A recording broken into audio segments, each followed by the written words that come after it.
మంచినీళ్ళ మీద కూడా కోర్టుకు వెళ్ళిన దద్దము నువ్వు. ధైర్యం ఉంటే ప్రజల ఓటుతో గెలుచుకో.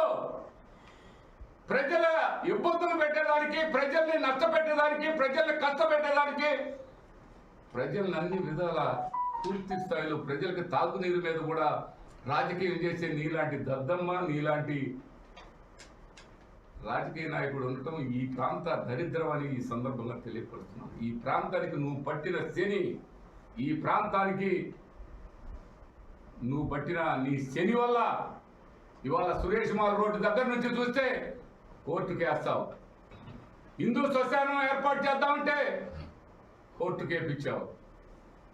ఇప్పుడు పైపు లైన్ వేస్తానంటే వాళ్ళు కొంచెం పైపు లైన్ వేసేదానికి కోర్టుకి వేసావు. నువ్వు ప్రతి ఒక్కటి కోర్టుకేసే నీలాంటి దద్దమ్మని అది ఆ చిక్కులన్నీ తీసుకుంటూ పక్కగా నెట్టుకుంటూ ముందుకు అడిగేస్తుంది బ్రహ్మనాయుడు అన్న సంగతి నువ్వు అర్థం చేసుకోవాల్సిన అవసరం ఉంది.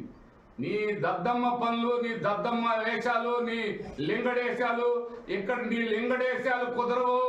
నీ లింగడేశాలన్నీ నాకు తెలుసు. అడిగి పోతరు ఎగురుతా ఉన్నావు లింగడేశమే కాకు. నీ మాత్రం లింగడేశాలు అందరూ ప్రజలు చూస్తూనే ఉన్నారు, గమనిస్తూనే ఉన్నారు.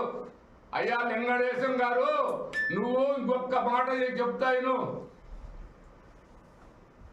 ఈరోజు మంచినీళ్ళు ఇస్తుంది మేము, మంచినీళ్ళు పని పూర్తి చేసింది మేము, ప్రజలకి నీళ్ళు అందిస్తుంది మేము, పైపులని వేస్తుంది మేము, కోర్టుకు వేసింది నువ్వు.